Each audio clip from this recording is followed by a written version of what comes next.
Hello everyone. कैसे हैं आप लोग? आशा है आप लोग सभी अच्छे होंगे।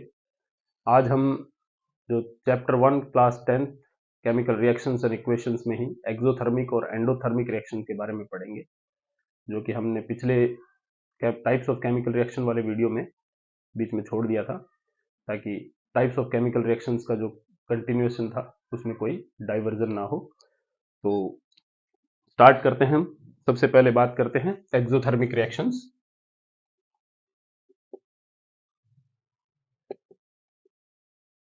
Exothermic reactions, exo means outer, thermic means therm related to heat. तो एक्सोथर्मिक रिएक्शंस वो रिएक्शंस है जिनमें हीट रिलीज होती है। That means those reactions in which energy is released energy is released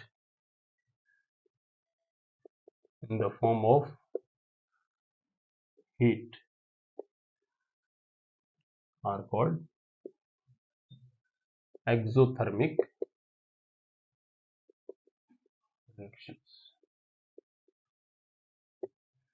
That means वो केमिकल रिएक्शंस जिनमें heat evolve होती है, हीट निकलती है, हीट रिलीज होती है, उन रिएक्शंस को हम एक्सोथर्मिक रिएक्शंस कहते हैं। कुछ रिएक्शंस हमने सारे रिएक्शंस लगभग हम पढ़ चुके हैं, हम उनके बारे में थोड़ा बात करते हैं कि ये रिएक्शंस जो है एक्सोथर्मिक रिएक्शन है। जैसे हम एग्जांपल्स में बात करें तो कार्बन कंटेनिंग सब्सटेंस जब बर्न होगी ऑक्सीजन के प्रेजेंस में, तो कार्बन डाइऑक्साइड रिलीज होगी along with the heat. this reaction you studied in combination reaction. Carbon when burns in the presence of oxygen, carbon dioxide and heat. So heat is written with plus sign along with the product. So that reaction is exothermic reaction.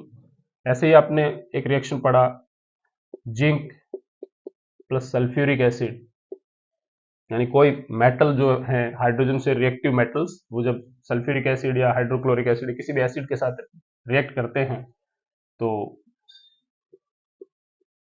ये compounds बनते हैं salt और hydrogen along with the release of heat. तो ये reaction भी आपका exothermic है, reaction of metal with acids along with the formation of product, heat is also released. तो हीट रिलीज अगर प्रोडक्ट साइड में लिखी हुई है तो वो रिएक्शन आपके एक्सोथर्मिक रिएक्शन है।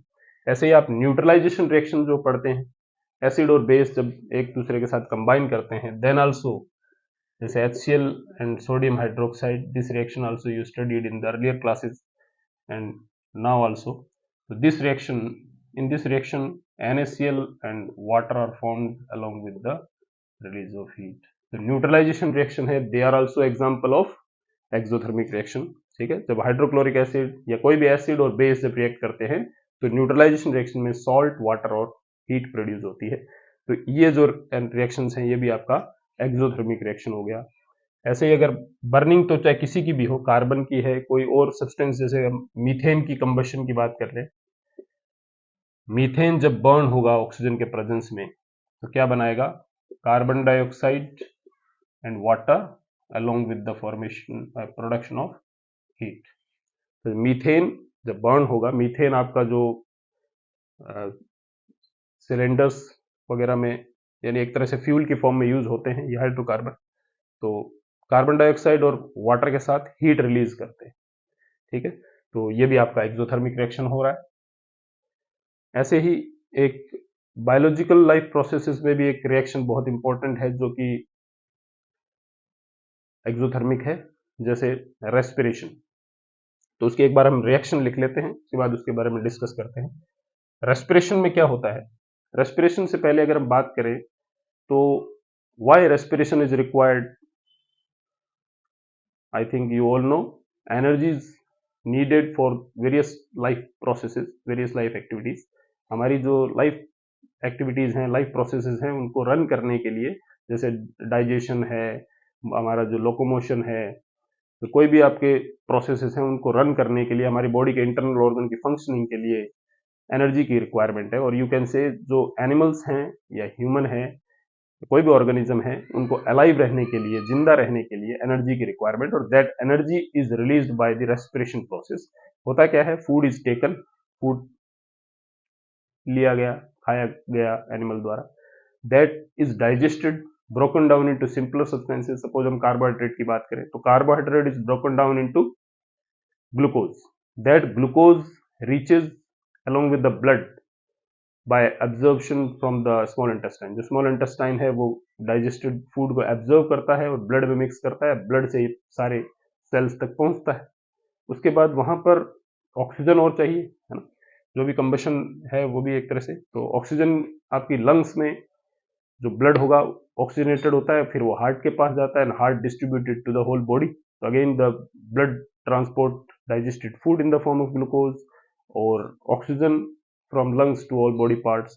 तो वो सेल्स के सभी सेल्स के पास ऑक्सीजन और डाइजेस्टेड फूड जो ग्लूकोज है वो पहुंच गया। अब उन दोनों में रिएक्शन हुआ, तो ग्लूकोज का फार्मूला C6H12O6 प्लस ऑक्सीजन, इसमें क्या बनेगा, carbon dioxide, water and energy, energy in the form of heat, energy produce होगी। तो ये जो ये ग्लूकोज है, तो ग्लूकोज जब ऑक्सीजन के प्रेजेंस में, ये रेस्पिरेशन प्रोसेस है, ड्यूरिंग रेस्पिरेशन। रेस्पिरेशन एक्चुअल में एनर्जी रिलीजिंग प्रोसेस है, जिसमें आपका जो डाइजेस्टेड फूड ग्लूकोज है वो ऑक्सीजन के प्रेजेंस में बर्न हो रहा है और कार्बन डाइऑक्साइड और वाटर के साथ एनर्जी प्रोड्यूस कर रहा है। Because energy is produced along with the product, therefore this reaction is also exothermic. तो ये ध्यान रखना है कि रेस्पिरेशन जो है वो भी एक्सोथर्मिक है। तो रेस्पिरेशन कैसा प्रोसेस है, respiration is exothermic process, exothermic reaction. तो ये आपको पूछा जा सकता है कि क्वेश्चन कि रेस्पिरेशन इज एक्सोथर्मिक और एंडोथर्मिक एंड व्हाई। तो सबसे पहले तो आपको ये रिएक्शन लिखना है, फिर बताना है रेस्पिरेशन के बारे में कि रेस्पिरेशन एनर्जी रिलीजिंग प्रोसेस है और इसमें ग्लूकोज ऑक्सीजन के साथ रिएक्ट करके ये कार्बन डाइऑक्साइड वाटर के साथ एनर्जी रिलीज करता है। As energy is released in the process, therefore it is exothermic reaction. ठीक, तो ये आप लिख पाएंगे, ये बोर्ड पॉइंट ऑफ व्यू एक क्वेश्चन है जो इंपॉर्टेंट है। इसके अलावा एक डिकम्पोजिशन ऑफ ऑर्गेनिक मैटर, जो मेन्योर बनता है, काउडंग केक्स है या एग्रीकल्चरल वेस्ट है, जब उसका कंपोस्ट बनता है या मेन्योर में वो कन्वर्ट होता है गल सड़कर डिकम्पोजिशन प्रोसेस के दौरान, तो उस समय भी हीट रिलीज होती है। तो decomposition of organic matter is also exothermic reaction, है ना। तो उसको आप सिंपली, वो एक तरह से कॉम्प्लेक्स रिएक्शन है, बहुत सारी चीजें होती है, इसलिए हम उसके लिए बस इतना आप लिखें कि decomposition of organic matter is also an example of exothermic reaction. तो आई थिंक एक्सोथर्मिक रिएक्शन सबको समझ में आ गया होगा, वो रिएक्शन जिनमें हीट रिलीज होती है, ठीक है, और इसमें एनर्जी सप्लाई की जा सकती है, जरूरी नहीं है कि बिना स्पॉन्टेनियस ही हो रहा हो, है ना। हम थोड़ी बहुत इग्नाइट, जैसे बर्निंग करना है हमें, बर्निंग ऑफ एनीथिंग यानी कंबशन प्रोसेस जो है वो सभी एक्सोथर्मिक होते हैं, लेकिन थोड़ी एनर्जी हम देते हैं, रिलीज उससे बहुत ज्यादा होती है, तो एक्चुअल में तो एनर्जी रिलीज हो रही है, ठीक है, तो दैट मीन्स एक्सोथर्मिक रिएक्शन है। तो आई थिंक एक्सोथर्मिक रिएक्शन आपको क्लियर है, ठीक है, और रेस्पिरेशन वाला क्वेश्चन ध्यान रखना, बाकी डायरेक्ट क्वेश्चन आता है तो आप आंसर दे ही पाएंगे। रेस्पिरेशन एक्सोथर्मिक है और क्यों एक्सोथर्मिक है, रिएक्शन के साथ उसका रीजन पूरा बता देंगे, तो आपको कोई मार्क्स नहीं काटा जा सके। नेक्स्ट बात करते हैं हम एंडोथर्मिक रिएक्शंस की। तो सेम एंडोथर्मिक रिएक्शंस जो हैं एक्सोथर्मिक रिएक्शंस के ऑपोजिट है। इन एंडोथर्मिक रिएक्शंस में क्या होता है, एंडोथर्मिक रिएक्शन में हीट एब्जॉर्ब होती है, यानी energy is required for the reaction to proceed in the forward direction. Reaction को होने के लिए एनर्जी की रिक्वायरमेंट है, that means energy is absorb, ठीक है। तो हम लिख सकते हैं इसकी डेफिनेशन, दोज रिएक्शंस और chemical reactions in which energy is observed are called endothermic reactions. Clear है? मतलब वो रिएक्शंस जिनमें एनर्जी ऑब्जर्व होती है, those reactions in which energy is observed are called endothermic reaction. वो रिएक्शंस, वो केमिकल रिएक्शंस जिसमें एनर्जी का एब्जॉर्प्शन होता है और फिर वो रिएक्शन प्रोसीड होता है। तो इस तरह के जो रिएक्शंस हैं उनको एंडोथर्मिक रिएक्शन कहते हैं। और एंडोथर्मिक रिएक्शन में आपके जो हमने डिकम्पोजिशन रिएक्शन वाले एग्जाम्पल पढ़े थे, वो सारे एग्जाम्पल आप इसमें दे सकते हैं।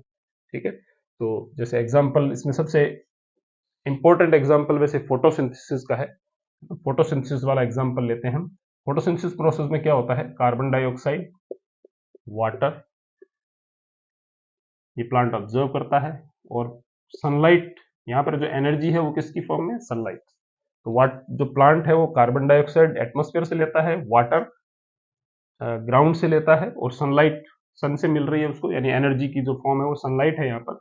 और इस प्रोसेस में वो C6H12O6 दैट इज ग्लूकोज का फॉर्मेशन करता है along with the production of oxygen. तो यहाँ पर एक तरह से हम देखें, ये जो है सनलाइट यहाँ पर रिएक्टेंट साइड में ही है, यानी सनलाइट के बिना फोटोसिंथेसिस नहीं होगा। ये प्रोसेस कौन सा है, फोटोसिंथेसिस, यानी जो प्लांट में प्रकाश संश्लेषण की क्रिया है, हिंदी में हम जब बात करें तो फोटोसिंथेसिस क्या है, प्रकाश संश्लेषण, यानी सनलाइट की प्रेजेंस में सनलाइट की एनर्जी के कारण जो सिंथेसिस हो रहा है किसी सब्सटेंस का, तो ये है फोटोसिंथेसिस। तो इसमें कार्बन डाइऑक्साइड और वाटर के प्रेजेंस, इसके साथ साथ सनलाइट भी जरूरी है। During night time sunlight is not there, जबकि कार्बन डाइऑक्साइड और वाटर तो प्लांट को अवेलेबल है। Plants are not able to produce food by the process of photosynthesis during night. तो ये तीनों के तीनों एसेंशियल सब्सटेंसेस।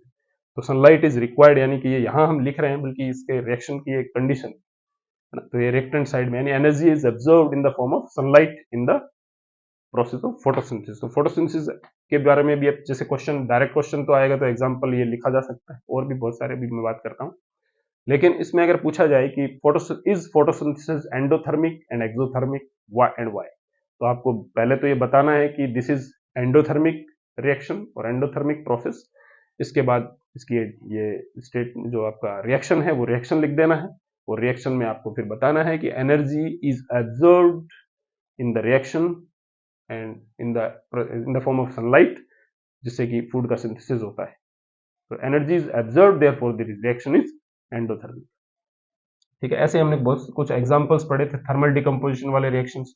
जैसे FeSO4 है, हमने उसमें हीट लिखा था। इसमें क्या बनेगा, Fe2O3, SO2 एंड SO3। ठीक है, मैं केमिकल रिएक्शंस को यानी बैलेंस नहीं लिख रहा हूं, आप बैलेंस कर सकते हैं। ठीक,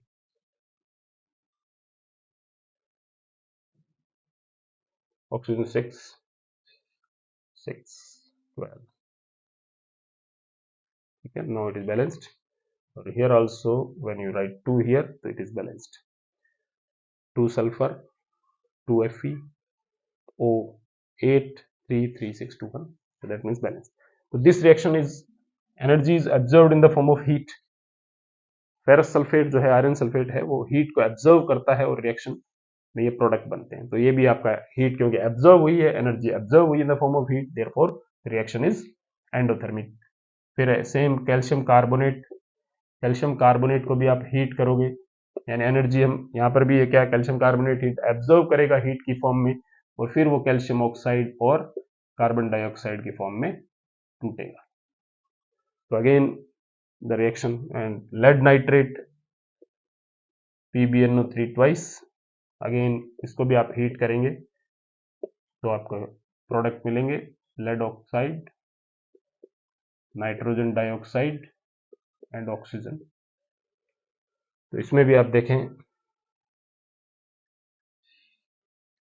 ये बैलेंस हो गई। इसमें लेड नाइट्रेट जो है, in the presence of heat और when heated, lead oxide, nitrogen dioxide और ऑक्सीजन, इसमें ध्यान रखना है नाइट्रोजन डाइऑक्साइड जो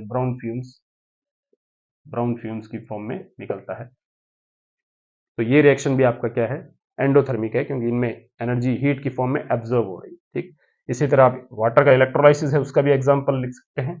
उसमें आपको इलेक्ट्रिक करंट की फॉर्म में ना, इलेक्ट्रिक करंट की फॉर्म में एनर्जी एब्जॉर्ब हो रही है, और हाइड्रोजन और ऑक्सीजन के फॉर्म में वाटर का ब्रेक डाउन हो रहा है। ठीक है। तो इलेक्ट्रिक करंट यानी यहाँ पर भी एनर्जी इन द, ये इलेक्ट्रिक एनर्जी है ना, इलेक्ट्रिकल एनर्जी। तो इलेक्ट्रिक, इस प्रोसेस को क्या कहें, इलेक्ट्रोलाइसिस, है ना, यानी break down in the presence of electric current.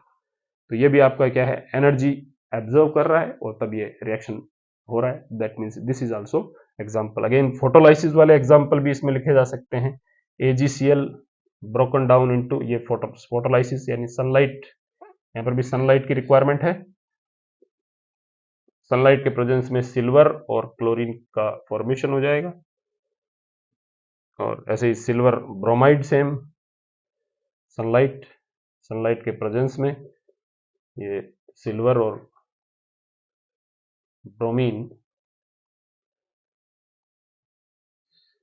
ठीक है। तो ये सारे जो डिकम्पोजिशन वाले रिएक्शन हैं ये आपके एंडोथर्मिक रिएक्शंस हैं, बिकॉज इन सभी रिएक्शंस में हीट या किसी और फॉर्म में, सनलाइट की फॉर्म में, फोटोसिंथेसिस में सनलाइट है या फोटोलाइसिस में सनलाइट की फॉर्म में है, इलेक्ट्रोलाइसिस में इलेक्ट्रिक करंट यानी इलेक्ट्रिकल एनर्जी है, यहाँ पर हीट एनर्जी है। तो एनर्जी किसी न किसी फॉर्म में एब्जॉर्ब हो रही है, यानी कि रिएक्शन को फॉरवर्ड डायरेक्शन में प्रोसीड होने के लिए, फॉरवर्ड डायरेक्शन में जाने के लिए एनर्जी की जरूरत है। तो वो एनर्जी यूज हो रही है, एब्जॉर्ब हो रही है, तो ये रिएक्शन कहलाते हैं एंडोथर्मिक रिएक्शंस। तो आई थिंक सभी को, आपको ये दोनों जो हमने बात की, एक्सोथर्मिक रिएक्शंस और एंडोथर्मिक रिएक्शंस, ये एकदम अच्छे से आपको क्लियर हो गया होगा। अगर अभी भी कोई डाउट हो तो यू कैन कमेंट मी, तो मैं उनका आपको जवाब दे सकता हूँ, ठीक है। तो मैं बाइलिंगुअल इसलिए हो रहा हूँ क्योंकि कई जो स्टूडेंट्स हैं वो ये डिमांड कर रहे हैं कि सर थोड़ा हिंदी में बोला करें, तो हम लोग ज़्यादा बेटर समझ पाएंगे, ठीक है। तो आप भी कमेंट कर सकते हैं, आपकी क्या रिक्वायरमेंट है, उस हिसाब से मैं अपने आप को मॉडिफाई करता रहूँगा। थैंक्स एवरीवन, और इसके साथ ही वीडियो देखने के साथ लाइक करें, शेयर करें, वीडियो चैनल सब्सक्राइब करें। Thank you very much, thank you everyone.